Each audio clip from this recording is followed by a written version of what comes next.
20 il 1905-1926-cı illər boyunca Azərbaycanın qərb bölgələrində terror əsdirən Simko və Kürd qəbilələri bölgənin əhali balansını və yaşayış məntəqələrinin dəyişməsinə səbəb oldu.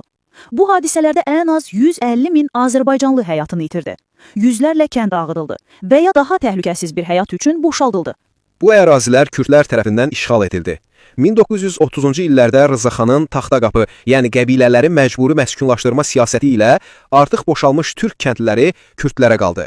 Rızaxan və Fars nəzəriyyətçiləri Türkiyə ilə Cənubi Azərbaycan arasında bir tampon bölgəsinin yaradılmasının İranın təhlükəsizliyi baxımından vacib olacaq düşüncəsində idilər. İkinci Dünya müharibəsi bölgəni yenidən qarışdırdı.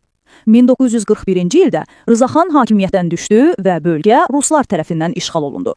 Sürgünə göndərilən qəbilə ağaları geri döndü və ənənəvi həyat yenidən başladı. Rus ordusu Urmiya şəhərinə girməzdən əvvəl İran ordusunun buraxıb qaçdığı silahlarla Kürdlər şəhərdə qırğınlara başladı. Urmiya bazarını qarət edib yandırdılar. 1942-ci ildə Kürd, Erməni və Assuriyalılar Azadlıq adında bir təşkilat yaradıb Azərbaycan kəndlərini qarət etməyə başladılar. Yüzlərlə nəfər öldürüldü və 2000 ailə kəndlərini tərk edib qaçmağa məcbur oldular. Ağ inqilab kimi qiymətləndirilən torpaq islahı da bir çox kəndin Azərbaycanlı feodallarının mülkiyyətindən çıxıb Kürd kəndlilərinə verilməsinə səbəb oldu. Yəni 1979-cu il inqilabına qədər keçən müddətdə Kürdlər dağlardan enib kəndlərə yerləşmə mərhələsini bitirmiş oldular. Bu vaxt xüsusilə 1950-ci illərdən sonra əhali sürətlə artdı və 20 il ərzində 2 qatına çatdı. İnqilabdan sonra Kürd və sol təşkilatların silahlı mübarizəsi bölgəni yenidən qarışıqlığa sürüklədi və əhalinin yer dəyişməsinə səbəb oldu.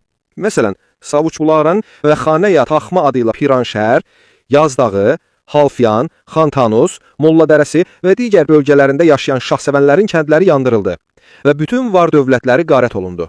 Şahsevənlər bu fəlakətdən sonra bölgəni tərk etmək məcburiyyətində qaldılar. Bu dövrdə Kürd əhali sıx olduğu bölgələrdə mövcud olan bütün Kürd kəndliləri təzyiqlər nəticəsində köç etmək məcburiyyətində qaldılar. İnqilabdan sonra vacib bir digər hadisə də Kürdlərin Azərbaycanlıların yaşadığı şəhərlərə köç etməsidir. İnqilabdan əvvəl şəhərlərdə əhəmiyyətli sayda olmayan Kürdlərin əhalisi hazırda türklərin yaşadığı şəhərlərdə 5 ilə 25% nisbətində artmışdı. Qərbi Azərbaycanda əhali balansını təsir edən digər faktor da Şimali İraqda baş verən hadisələrdir. Bu hadisələr 1942-ci ildən bu yana Qərbi Azərbaycanı əhali dəyişikliyinin yanaşı siyasi və iqtisadi olaraq da təsirləndirir. Gözlərinin yağı, ağı, qarası sunduz, aman, qara pata əllərinin qalası sunduz.